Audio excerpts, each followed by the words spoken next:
Oftentimes, the biggest winners in the stock market are able to pull tricks out of their sleeve that no one expected. And you need a really innovative culture that will reimagine the future in order to do that. That is a lot of the value in owning a company like Tesla, because if the company continues to innovate, then 10 years from now, they'll likely have new business segments that really couldn't be dreamed of today, or the company finds new and innovative ways to grow their existing businesses. This way of investing stands in stark contrast to the large mature businesses we can invest in, which likely aren't going to transform in the same way. So you think about companies like Coca-Cola and Walmart, for example.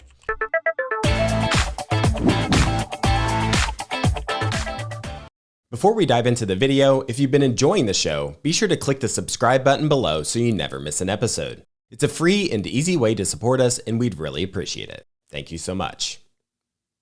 Welcome to the Investors Podcast. I'm your host, Clay Fink, and today I'll be discussing a company that everybody is familiar with and a company that is often in the headlines. That company is Tesla.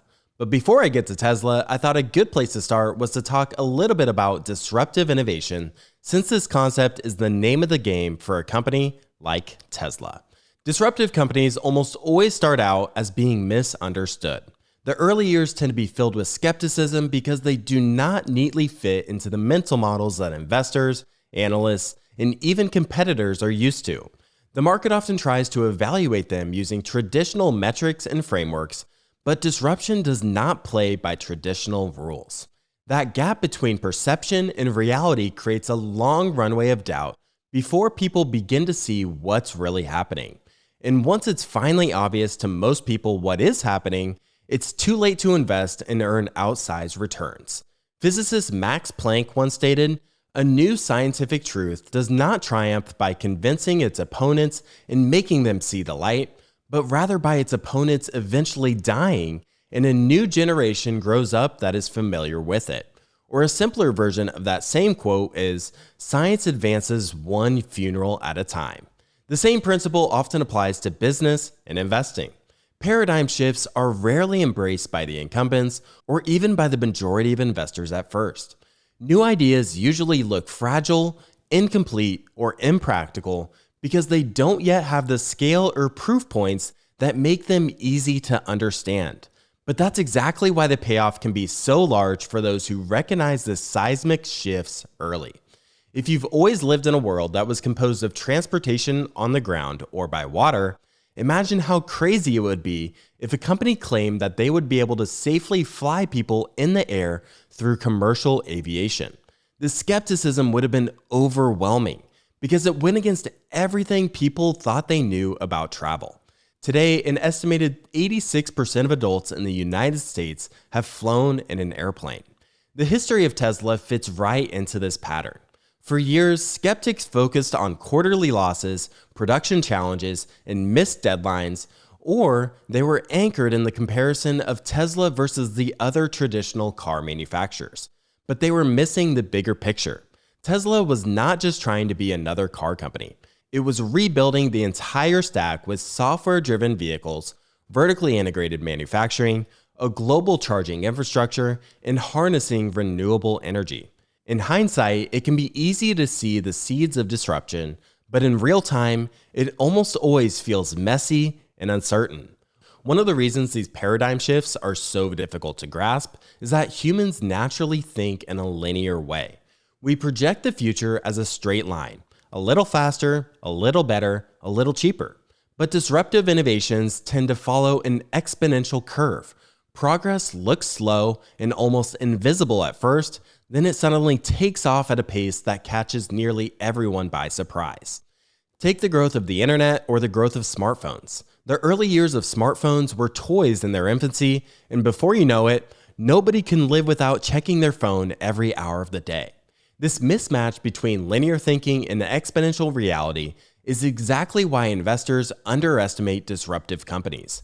We overweight the short-term noise and underweight the compounding effects that play out over a decade or more. By the time the exponential growth becomes obvious in the data, the market has already repriced the opportunity, and the biggest gains have been made by those who were able to see it early. To look at the exponential gains that Tesla has experienced as just one example, Back in 2004, they produced $0 in revenue. In 2014, they produced $3 billion in revenue, and by 2024, they produced nearly $100 billion in revenue. This level of growth is just unbelievable, and if in 2014 an analyst had predicted that revenues would reach $100 billion in just 10 years, the rational thing to do would have been skeptical of such astronomical growth. To share another example of how disruptive technologies can impact a company like Tesla, let's look at how the cost of batteries have developed over time. Batteries are one of the major input costs into producing a Tesla vehicle, and I'd imagine that 15 years ago, someone would have looked at the cost to produce a battery and said that it's just simply unsustainable to try and build an EV company at scale because no one would be able to afford the cars because the batteries are just so expensive. Well, from 2008 to 2023, that's a 15-year time period, the cost of batteries declined by 90%. For anyone who has a bias to thinking linearly, thinking that costs could fall this much would be asinine. But that's exactly what happened. This massive cost reduction has transformed EVs from a niche luxury product into vehicles that can compete directly with the mass market players. And as the cost of batteries continue to fall, it opens the door to even more affordable models and wider adoption across the globe. So Charlie Munger once stated, "Never underestimate the man who overestimates himself." That's what he had to say about Elon Musk, the billionaire entrepreneur and innovator best known as the CEO of Tesla and SpaceX, where he has advanced electric vehicles, renewable energy, and space exploration. At first glance, this quote almost sounds like a warning, because overconfidence is usually seen as a weakness that leads people to make reckless mistakes. When someone overestimates themselves, we often expect failure, embarrassment, or wasted effort. But Munger is pointing out that sometimes overestimation can drive people to attempt things that others would not dare, and in rare cases, succeed beyond what anyone thought possible. It reminds me of the Steve Jobs quote, "The people who are crazy enough to think they can change the world are the ones who do." And that's exactly where Tesla comes in. As I was researching for this episode, I was amazed by how much is happening at Tesla today. They recently released what is referred to as their Master Plan Part 4. They proposed a new ambitious compensation package for Elon Musk, and they're working to shape the future of technology through offerings like the Robotaxi, Optimus, and the full self-driving capabilities. For years, Tesla was a company that almost no one believed in. The auto industry laughed off the idea that an upstart could break into a world dominated by century-old giants. Wall Street analysts predicted bankruptcy, legacy automakers dismissed EVs as a niche fad, and critics called Musk's vision unrealistic. And yet, time and time again, Tesla defied those expectations, transforming from a scrappy startup with a single sports car into the most valuable car maker in the world with a market cap well over $1 trillion today. The brilliance of Tesla lies not only in its technology, but in its ability to execute against impossible odds. They redefined what an electric car could be. They built a global charging network before anyone else dared to, vertically integrated their supply chain, and pushed the entire industry towards electrification. Musk's boldness combined with Tesla's relentless innovation has made them synonymous with the future of transportation and perhaps even with the future of energy itself. And yet, even today, Tesla remains one of the most polarizing companies on the market. For every believer convinced that they'll continue to dominate the EV era, there are skeptics who argue that competition, regulation, or even Musk's unpredictability could derail them. Perhaps the most pressing challenge comes from Chinese automakers like BYD, who are rapidly scaling production of lower-cost EVs that could undercut Tesla's dominance in key markets globally. The question now is the same one Tesla has faced from the beginning. Can they continue to prove doubters wrong, or has the company already reached its peak? Since Tesla is a bit of a controversial pick, I'm going to try and analyze the company as objectively as I can, which sort of feels like an impossible task. Those who are bullish will likely say that my analysis is far too bearish, and those who are bearish will probably say I'm far too bullish. I think there is no doubt to say that what Tesla has achieved to date is nothing short of amazing, as they are led by a generational CEO in Elon Musk, whose net worth recently crossed $500 billion, I actually did a podcast on Elon's biography by Walter Isaacson back on episode 593, which I'll be sure to get linked in the show notes as well. Looking back, I actually happened to purchase shares of Tesla around 2015 or 2016 when I was very early in my stock investing journey. After owning shares for around 9 to 12 months, I then talked myself out of the stock due to valuation concerns. Additionally, the stock wasn't really going anywhere at the time. In college, I bought the other Elon Musk biography written by Ashley Vance, and admittedly, I was a bit of a fanboy at the time, which is one of the reasons why I bought the stock. Little did I know that Tesla would compound revenues at nearly 40% per year in the decade that followed. Occasionally, I'll go through some of my old photos on my phone, and in 2017, I thought it was just amazing that I came across this bright red Tesla Model S when I moved to Omaha. Now it feels like today, whenever I go on the road, I can't go anywhere without, driving past a Tesla. So in less than a decade, the car has just become a part of everyday life for millions of Americans. And it's interesting to think about how a company like Tesla has evolved over the years. 10 years ago, people were asking how many people would want to own a Tesla in the future. What are the types of vehicles they would sell? What is the value of the data they're able to collect on these cars? And there's really no mention of AI. But if you look at the most recent quarterly report, the company writes, Q2 2025 was a seminal point in Tesla's history. The beginning of our transition from leading EVs in renewable energy industries to also becoming a leader in AI, robotics, and related services, end quote. Brian Feraldi recently discussed on the show this idea of optionality. Oftentimes, the biggest winners in the stock market are able to pull tricks out of their sleeve that no one expected. And you need a really innovative culture that will reimagine the future in order to do that.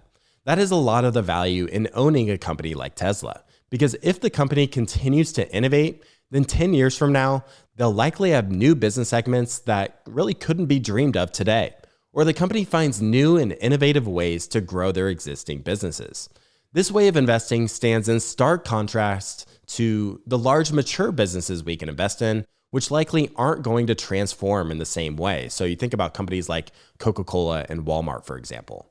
In their recent report, Tesla shared that their priorities remain the same, which include delivering affordable and compelling autonomy-capable models that maximize their global fleet of vehicles as their software continues to rapidly progress, growing the energy business and then advancing their robotics efforts. With the success of the business over the past 20 to 25 years, I think a good place to start is with the man who made Tesla what it is today.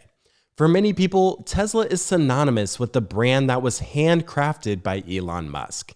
Musk became one of the key investors in Tesla Motors in 2004.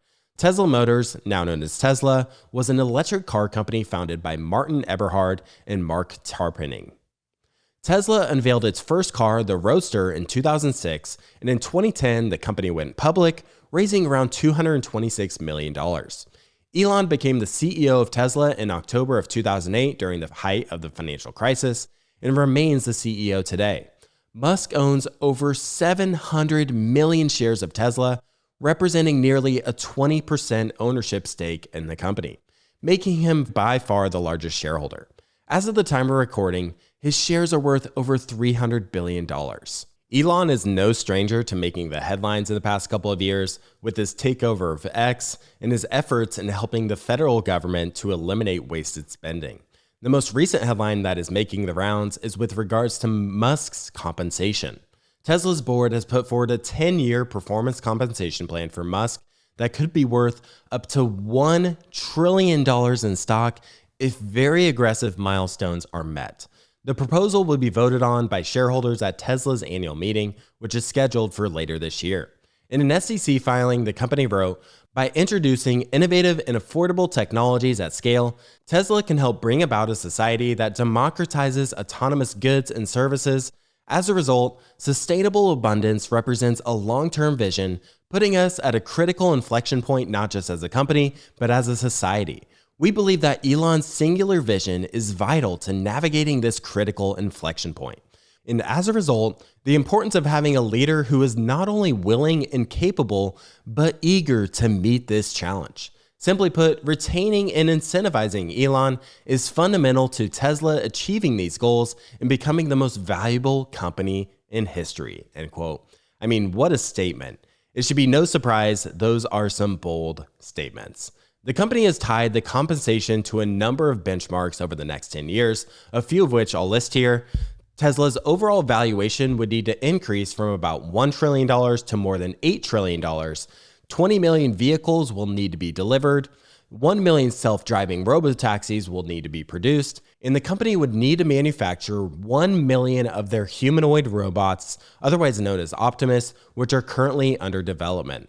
This compensation plan would grant Musk more than 423 million additional shares in the company, boosting his level of control to around 25%.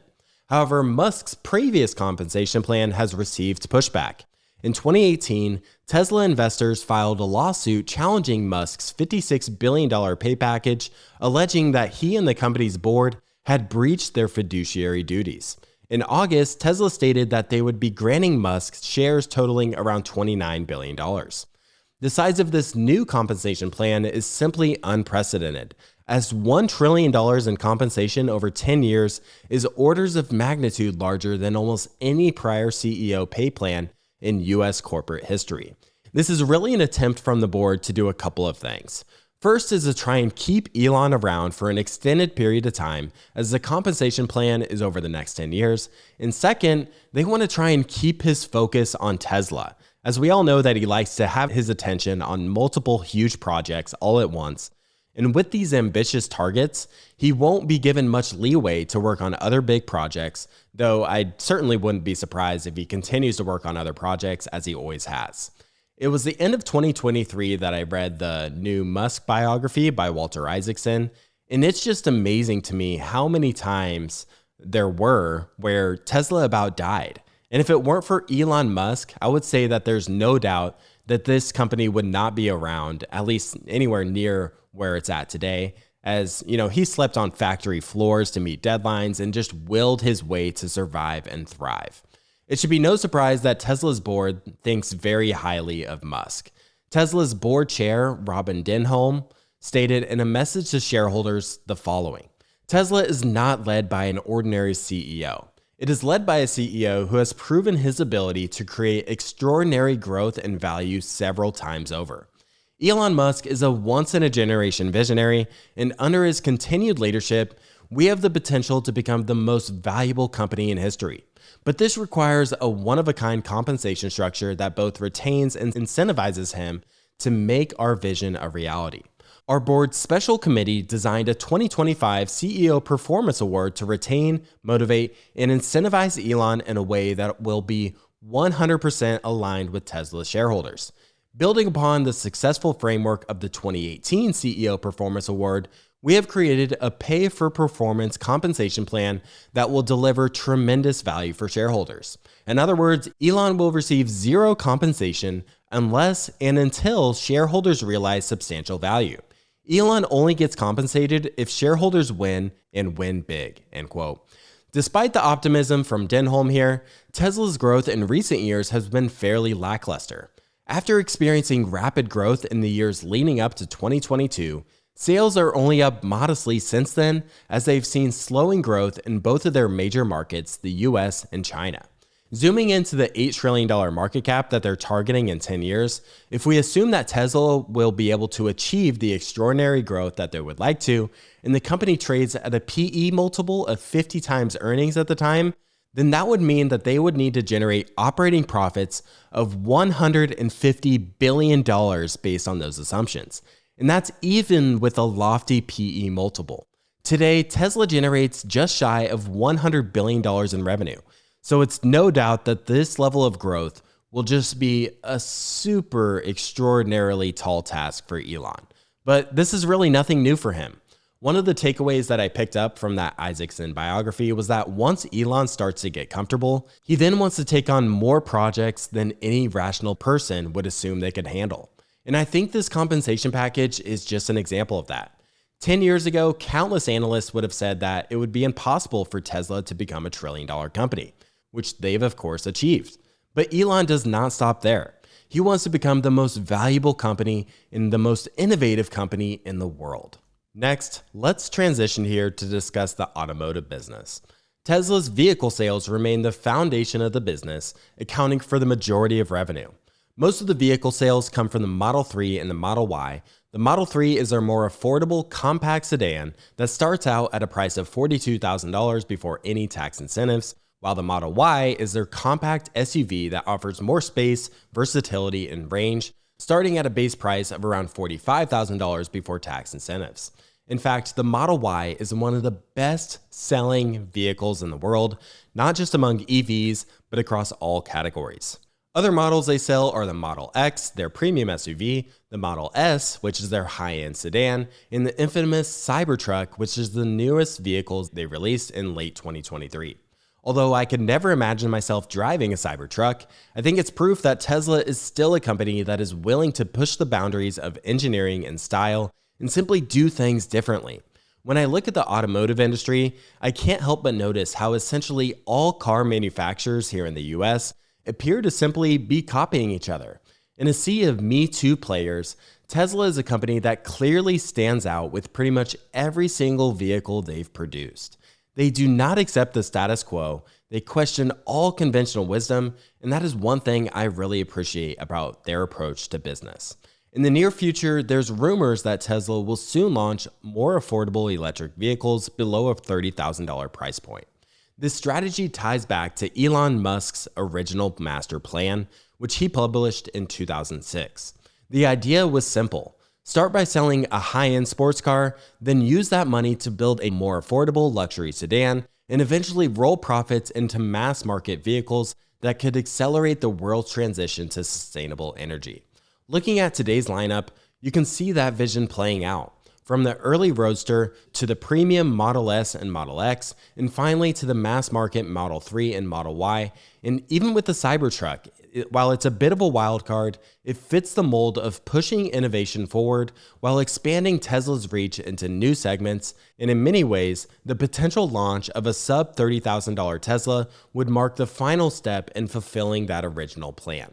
There are a number of really interesting things about the automotive business that I would like to ponder and elaborate more on here. So first, in recent years, Tesla has implemented price decreases for their vehicles, and investors on both sides of the table rejoice that they were finally right about their Tesla thesis.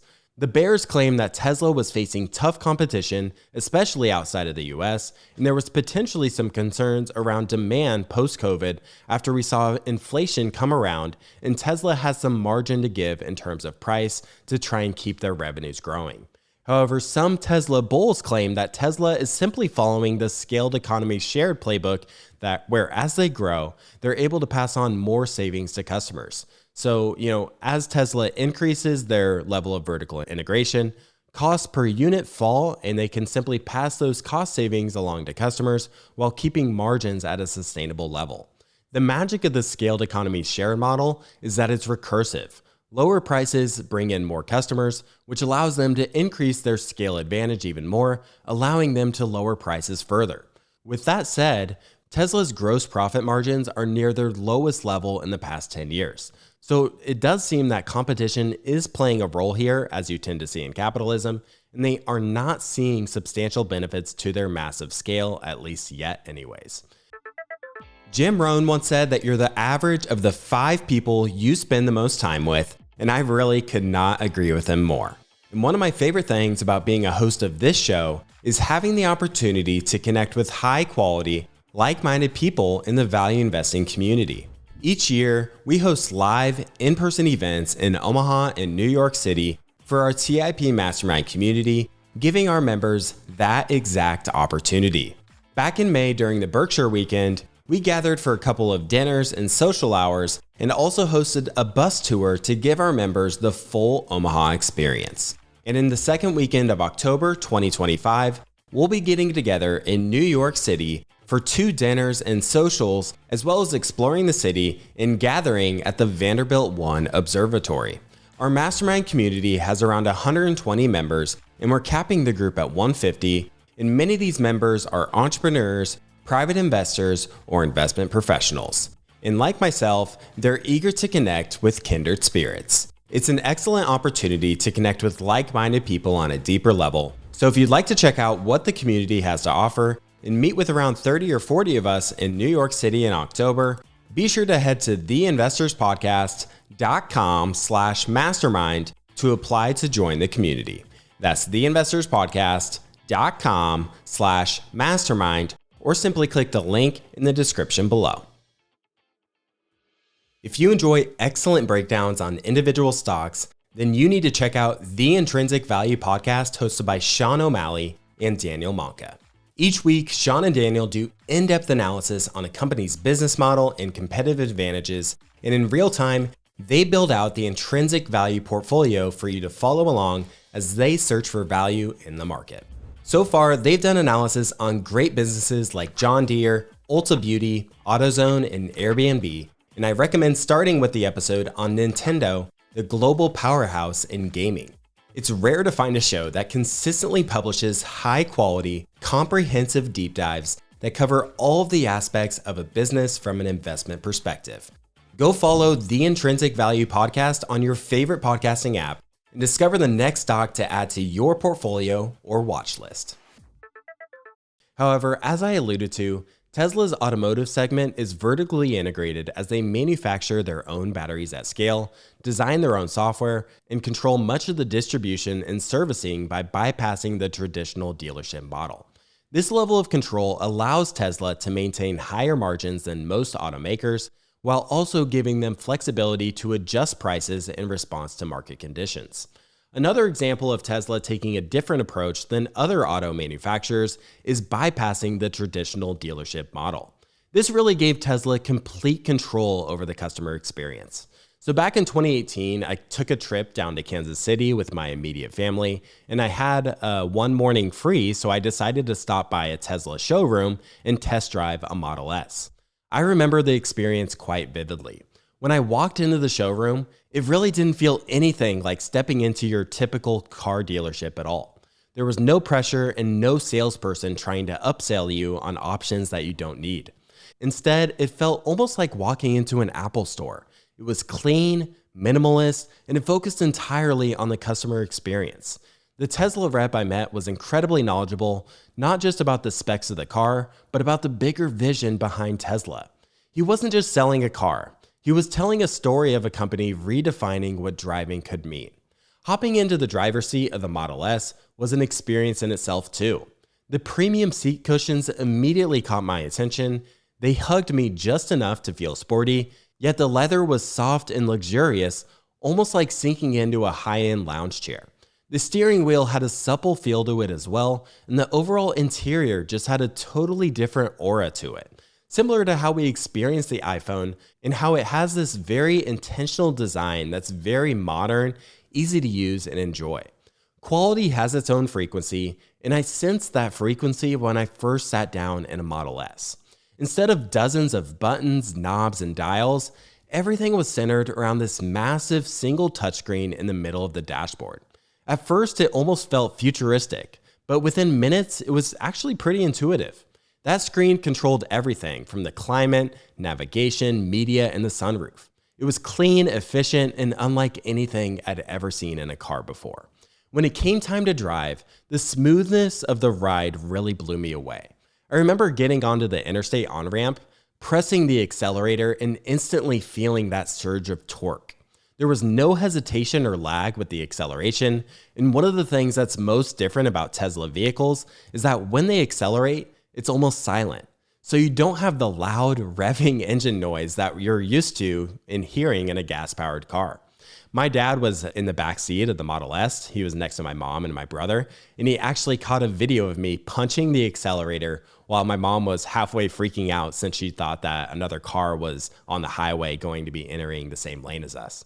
I was smiling from ear to ear, completely unprepared for how effortlessly the car would go from 0 to highway speed. The acceleration felt almost like being pulled forward on a roller coaster, but with none of the noise or vibration of a gas engine. It was truly exhilarating. On top of that, the rep encouraged me to try out Tesla's autopilot feature on the highway. Watching the steering wheel subtly adjust on its own while the car kept its lane and maintained speed was slightly unnerving. Then he had me click on my left blinker, and the autopilot feature went ahead and changed lanes for me. That entire experience at the Tesla showroom just really stuck with me because at the time, it was clear to me that Tesla was offering something fundamentally different from everything Americans were used to. And because they sold directly through their own showrooms, Tesla created an environment that would be nearly impossible for the traditional dealerships to replicate. Another firsthand experience I have with Tesla was this past winter. I spent a couple of months down in Austin, Texas, where Tesla recently moved their headquarters to. A member of our mastermind community let me know that one of his family members has worked at Tesla for the past 9 years, and I briefly connected with that family member down in Austin, and she proudly told me that she had never sold a share of Tesla she's ever bought, and she spoke very highly of Elon and his vision. It's just one example, but I sense that there's this similar feel that, along with there being a cult-like following with Tesla car owners and Tesla stockholders, there's also this dynamic that likely carries over to the employees as well, especially since the stock has done so well over the years and built a fortune for so many people. However, Tesla of course faces stiff competition in the EV space. Many of the big legacy automakers are stepping up and treating EVs as core to their future and not just experiments. And many automakers have made commitments to stop producing internal combustion engine vehicles by 2035.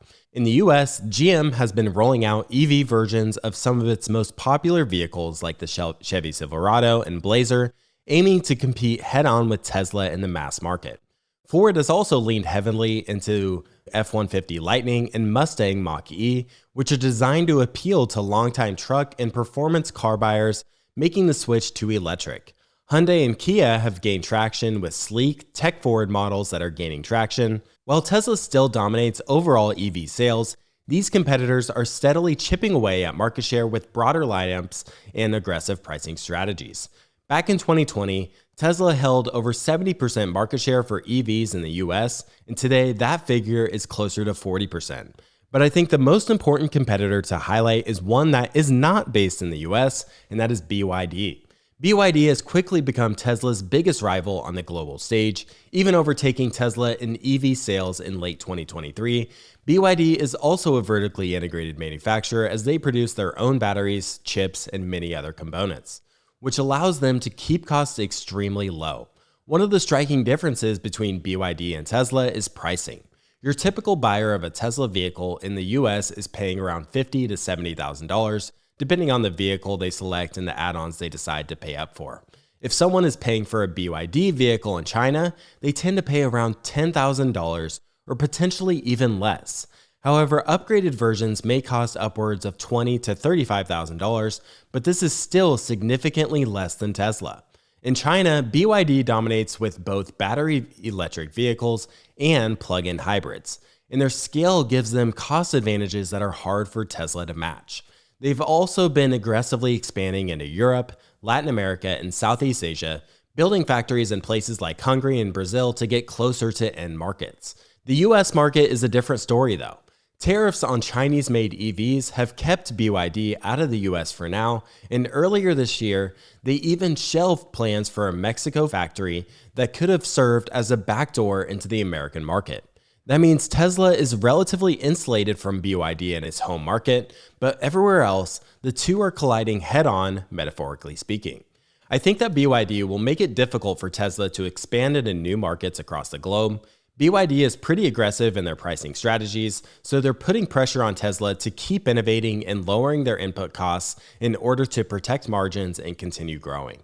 One of the members of our mastermind community recently gave a presentation on BYD for the group, which is how I started to learn more about this company. When you look at the global landscape, China and the US are the biggest markets for auto sales, and BYD continues to gain share in the EV space in China. Around 2/3 of BYD's sales come from China, 16% from Europe, and roughly 10% from the US. Back in 2020, Tesla had more than double the auto revenue of BYD, and in 2024, BYD would end up surpassing Tesla in auto revenue. One of the questions that I had for our members during that presentation was about how China has banned many big tech players from operating in their country, companies or products such as Google, Facebook, Instagram, X, YouTube, etc. And I wondered why China has been so open about allowing Tesla to sell their vehicles in China. The members' theory was that EVs were really important to China, so they wanted to learn how Tesla was able to produce EVs at scale, so they allowed Tesla to produce and sell cars in China to help them pick up the best practices that Tesla was using to mass produce electric vehicles. China did something very similar in allowing Apple to produce iPhones in China, so their own industry could develop similar mobile phones. To round out this segment on competition, I wanted to share a clip of Elon on CNBC talking about how he doesn't really think about competition. We do have to battle other car companies in China who are trying to stop us from deploying it. It's an incredibly competitive market, isn't it? China is the most competitive market. And to the extent BYD, which is neck and neck with you, I think, in the EV race, I think it's fair to say, worldwide, correct? I don't really follow that. You don't? No. Well, they're willing, again, my question is, they're willing to seemingly offer different levels of autonomy for, I don't want to call it free, but part of the cost of the car. Do you see that as a possibility for you? Or is it always going to be that add-on and therefore that significant revenue stream conceivably? I don't really think about competitors. I just think about making the product as perfect as possible. You don't think about competitors at all? But no. I just think about making, what we want to achieve is the platonic ideal of the perfect product. And as long as you focus on that, you will have a compelling product, obviously. Another challenge that Tesla faces is that the adoption of EVs in the US has decelerated for a number of reasons. One is the relatively higher cost of EVs. The US also has a limited charging infrastructure. It's just not as convenient to use an EV when you're traveling long distances and have limited options to charge your vehicle.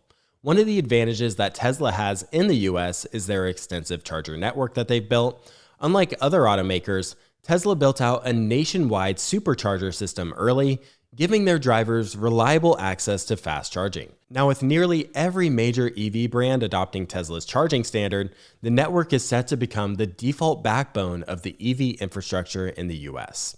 Before we get to some of Tesla's other segments that are even more forward-thinking and ambitious, I thought this would be a good time to discuss Tesla's Master Plan Part 4, which the company released in September of 2025. Tesla frames the next chapter of their story as a shift beyond just sustainability towards what they refer to as sustainable abundance, where constraints such as energy, labor, and resources are overcome through technological innovation. The central thesis is to merge Tesla's scale and manufacturing know-how with AI and automation to build new products and services that reshape labor, mobility, and energy. In Tesla's words, we are building the products and services that bring AI into the physical world. I think a lot of people tend to think of things as zero sum oftentimes. In order for one company to win, another must lose, or vice versa. Tesla's vision is that growth can in fact be nearly infinite, and they reject this zero-sum view due to the abundance that technology and innovation can bring. For example, let's imagine a world where energy and labor costs are dramatically reduced and food becomes so cheap to produce that we can simply just pay a subscription to the grocery store and we can just, walk in and take as much as we'd like off the shelves. This seems crazy and impossible, similar to how the idea of Netflix would have been deemed crazy and impossible in 1990 to someone that was told that, we'd have nearly unlimited movie selection at a low fixed monthly price.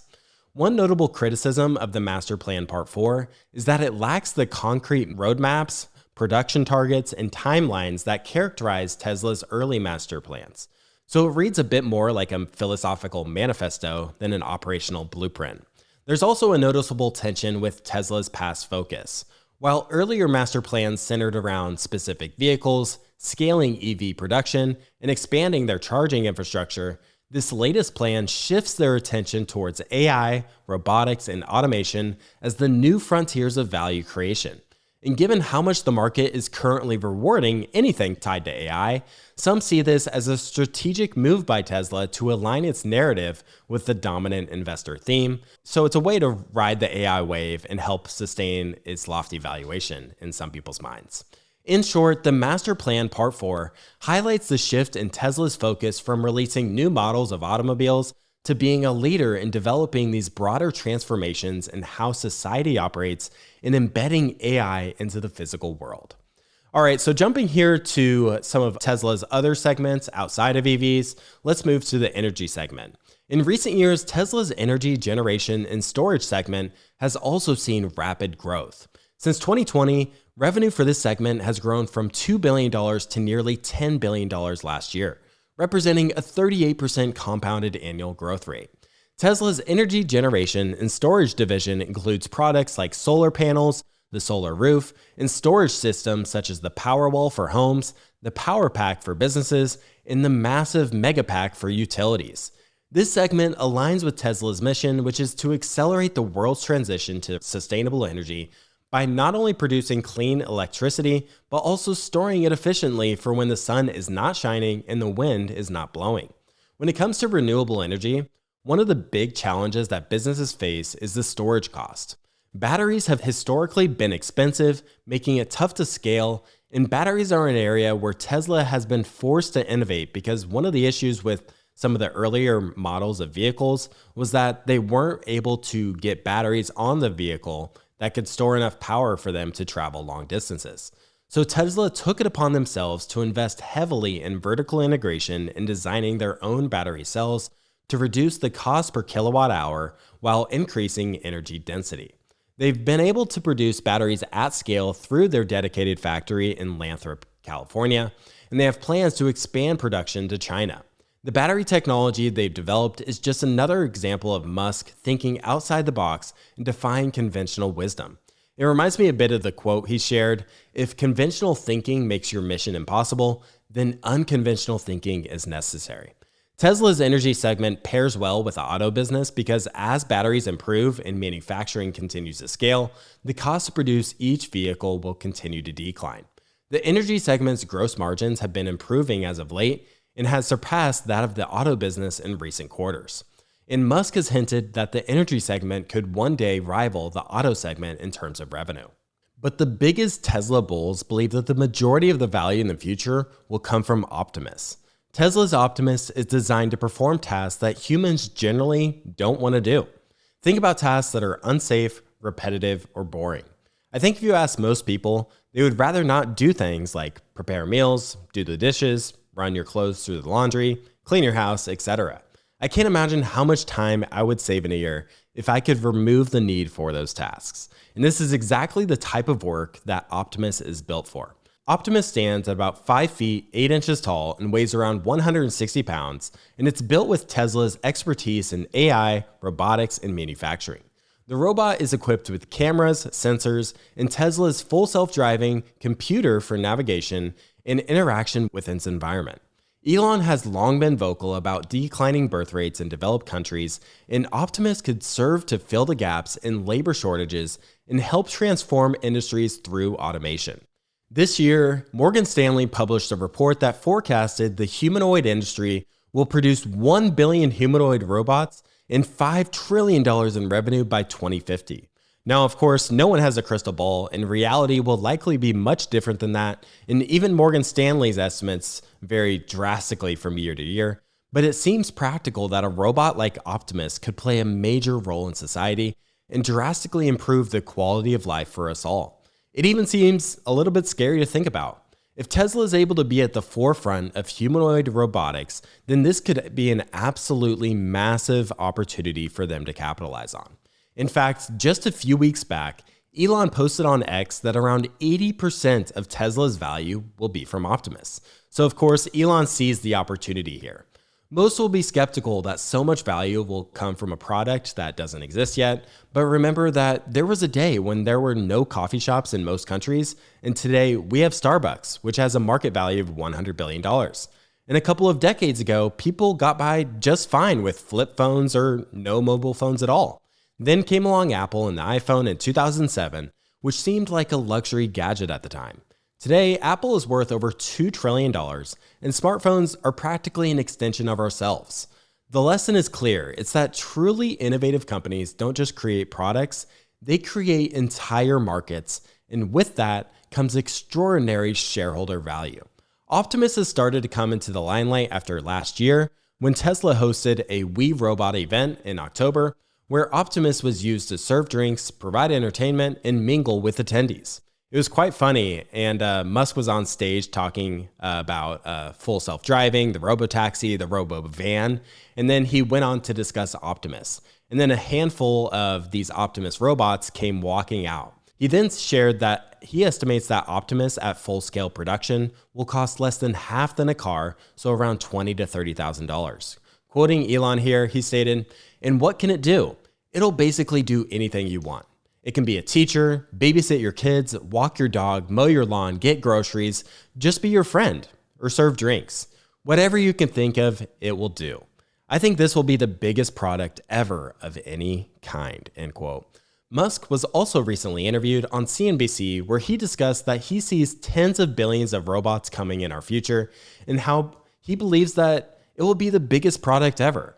Demand will be insatiable and everyone is going to want one. But when it comes to humanoid robots, Tesla is not the only player in the game. Companies like Figure AI, Apptronic, and Agility Robotics are all building their own versions, with Figure raising big money and Agility already testing robots in warehouses. There are many similar firms in China as well. The real challenge for everyone is the same: making robotics reliable, affordable, and capable of doing more than just a controlled demo. Most competitors are starting with industrial settings like factories and logistics, since those environments are a little easier to manage than sending a robot into your own home. Tesla's edge will be its scale, its AI experience from self-driving, and its manufacturing know-how. But make no mistake, there is certainly a lot of competition in this space. So in my research for this episode, I came across a man by the name of Cern Basher. He works in the investment industry and has his own firm. And he puts out a lot of really interesting content on Tesla. And funny enough, my co-host Preston Pish actually just released an episode with Cern that went out just a couple weeks ago.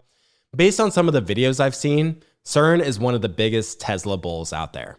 He believes that in the next 3 to 5 years, you're going to see a ton of developments from the Robotaxi segment. It reminds me that I was just in Big Sky, Montana for our TIP Summit event, and my colleagues Sean O'Malley and Daniel Monca did a stock pitch on Uber there. I really liked the presentation, but one of the concerns I had around Uber was around the terminal value of the business, given that Tesla is planning on this huge rollout of robotaxis. If they're able to roll out millions of these autonomous robotaxis over the next 10 years, have their own app that riders use, and undercut Uber's pricing, then I can't help but think that that will be hugely disruptive to Uber's mobility segment.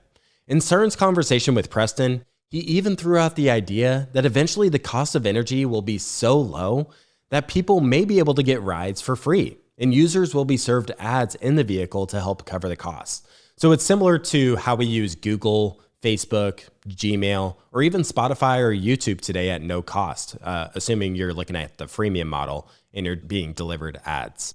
It's an ambitious project, and we'll see if it comes to fruition in Tesla's future. Tesla has already announced that its first dedicated robotaxi service has launched in Austin, Texas, with pilot programs, and they're expected to expand into other US cities shortly after. I was seeing some snapshots of the early launch in Austin and how Tesla was offering rides to beta users at about 1/5 the price of an Uber. Of course, Tesla is very likely subsidizing these rides, but it's interesting to say the least, given Tesla's software capabilities with having an app, the brand awareness, and the full self-driving software. And Austin, Texas certainly makes sense as a starting point since Tesla has its Gigafactory there, their headquarters is there, along with supportive local regulators and a tech-friendly population that's really open to trying new things. From there, the rollout's expected to spread into other metro areas like San Francisco, Miami, and possibly Phoenix, where autonomous vehicle testing is already more common. Regulations seem to be the biggest bottleneck for scaling autonomous vehicles. Relative to Waymo, Tesla seems to be in the earlier stages of getting through multiple levels of approval with regulators. Regulations evolve rapidly, they differ state by state, and often reset testing clocks after incidents occur, which creates a high level of financial and operational risk for AV companies. Waymo is also ahead of Tesla in its full self-driving capabilities. Waymo has already reached level 4 autonomy, meaning its robotaxis can operate without a driver in certain geofenced areas. By contrast, Tesla's system is still considered level 2+, requiring the driver to stay attentive and ready to take control at all times. Tesla has the advantage of scale and a massive driving dataset, but for now, Waymo's the one actually running cars with no one behind the wheel. The potential of the robotaxi segment overall is shaping up to be massive. ARK Invest, for example, has published research that estimates the global robotaxi opportunity could be worth trillions of dollars by the 2030s. The economics are compelling because once the cars are driving themselves, the cost per mile drops dramatically. Tesla believes that with its vertically integrated approach, it can achieve a level of scale and profitability that companies like Uber and Lyft simply cannot match. But the large scale is essential. They need to be producing millions of robotaxis to hit their $25,000 price target per vehicle and still turn a profit on each sale. Of course, this is still a huge if. Regulators need to sign off, and Tesla still has to prove its full self-driving system can truly handle city driving with the level of safety required for commercial robotaxis. Companies like Waymo and Cruise have made early progress with robotaxis in cities like San Francisco and Phoenix, so the competitive landscape is already forming. But if Tesla pulls this off, it could be one of the most disruptive shifts in transportation we've ever seen. Imagine fleets of Teslas driving around 24/7, picking up passengers, lowering the cost of urban mobility, and creating a brand new recurring revenue stream for the company. For Tesla shareholders, the robotaxi vision is one of the biggest potential value drivers, and it's easy to see why so many bulls like CERN, for example, get so excited about it. There are plenty of scenarios where AV transition could play out well for Uber though. The bull case I could foresee in mobility with Uber is that Tesla isn't able to capture a large share of the market, and Uber benefits from being the platform that sits in the middle of this fragmented market of several different players. So even if Tesla captures, say, 10% of the mobility market, much of the rest still lies in the hands of Uber and Lyft, with Uber capturing a lion's share of the profits. Now let's talk a bit about the bear case for Tesla, since a lot of this episode has focused on what can go right for the company. In my view, the bear case for the company centers around two broad and key themes. First, the company falls short of the ambitious goals it has set for the coming decade. And second, even if the company continues to achieve remarkable things, investors may end up overpaying for their shares. And as a result, despite the company's success, those investors could still earn disappointing returns. Bulls typically believe that Tesla can do no wrong and the best time to buy Tesla shares is today. Bears typically believe that Tesla is a borderline fraudulent company and the best time to buy shares is never. But the truth tends to lie somewhere in the middle. I think that Tesla is a classic case study of some investors bringing emotions into their opinion of a company. A lot of people either love or hate statements that Musk has made on a wide variety of topics, and they can carry that baggage into their view of the company. In some ways, this can be useful since Tesla's brand is heavily reliant on Musk and his actions, but on the other hand, carrying this baggage into our opinion of the company can be misleading. Our show recently featured prominent short seller Jim Chanos, who has been a longtime Tesla bear. One of Chanos' criticisms of Tesla is that the core car-making business is structurally unprofitable, and much of the reported profitability has come from regulatory credits sold to other car makers. So the car makers that sell the gas-powered vehicles end up buying regulatory credits from Tesla because they exceed the emissions rules in their local jurisdiction. So if we look at the most recent year, 2024, Tesla reported $2.7 billion in regulatory credit revenue, and the net income they reported was $7 billion. So while Chanos' comments may have applied in the past, they don't seem to necessarily apply today, and they have other business segments that are rapidly growing, which helps diversify their revenue streams. Also, Tesla bears have tried to compare Tesla's valuation to that of other car makers. I think that's a huge mistake. I personally think this is a ridiculous way of valuing the company because there's certainly a non-zero chance that Tesla will be able to unlock value from the other segments outside of just selling cars. If Musk can send rockets into space and land them back on Earth, then I wouldn't rule out the possibility of him mass producing robotaxis or being successful with the Optimus. One concern I do think is valid is increased competition. Although Tesla had a first mover advantage in the EV space, that moat may be narrowing. Legacy car makers have massive global scale distribution networks and established supply chains. The question is, can their costs compete with Tesla? On the one hand, these legacy businesses also have manufacturing know-how, but is Tesla able to bring enough automation into their process to gain a real cost advantage?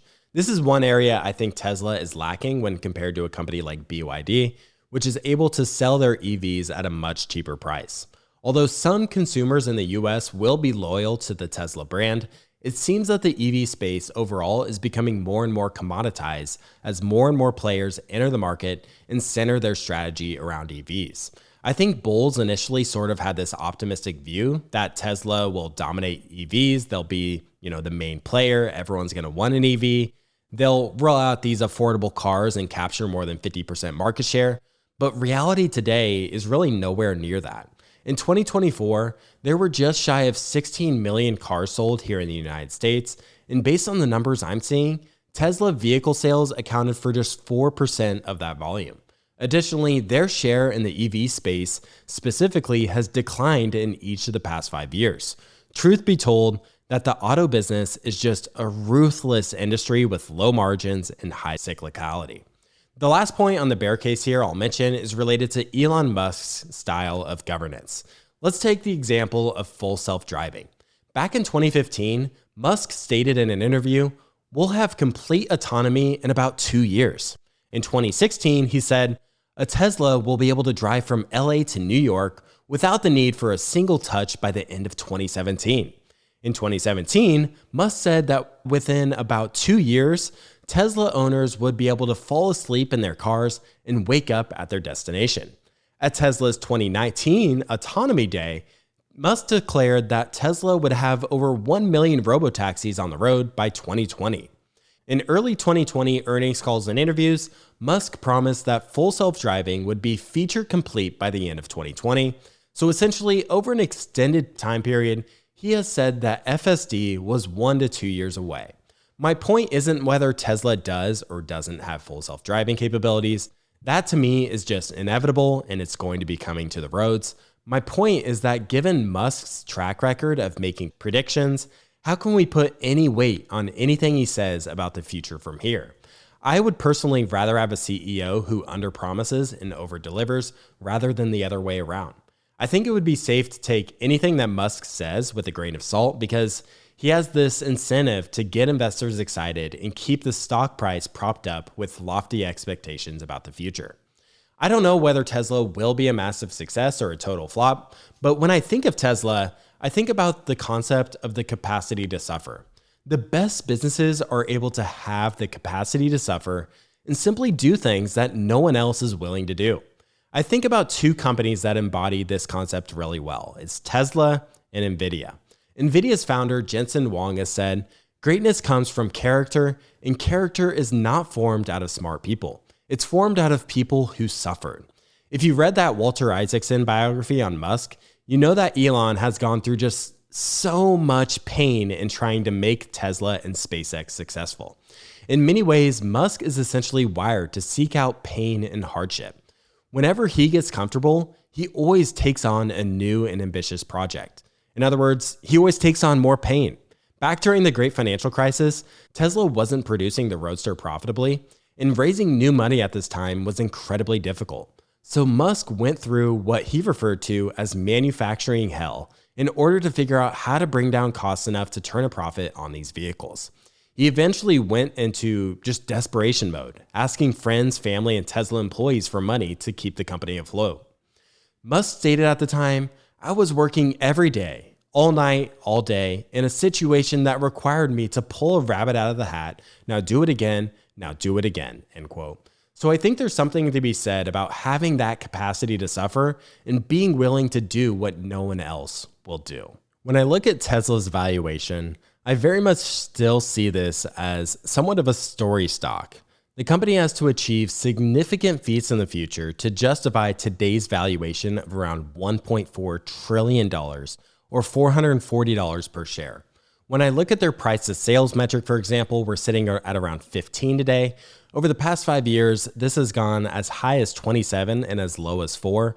And with the stock performing quite well over the past year or so, it seems that Tesla has been riding the AI wave and how AI stocks have, benefited from it being a hot sector to invest in. Tesla is probably one of the most unpredictable businesses out there when we're looking out over a 10-year time frame. And this makes it extremely difficult to model out sales, model out profits over the next decade, and just so difficult to pinpoint an accurate intrinsic value. Just the range of outcomes is just so wide.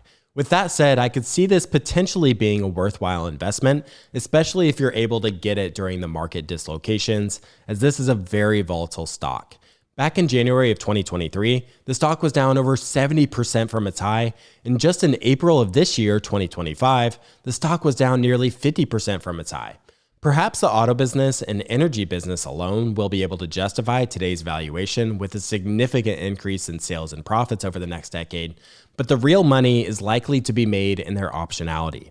Ideally, during these market dislocations, you're able to purchase the core businesses at a fair price, and you still get the optionality of Optimus, Robotaxis, and their other potential segments for free.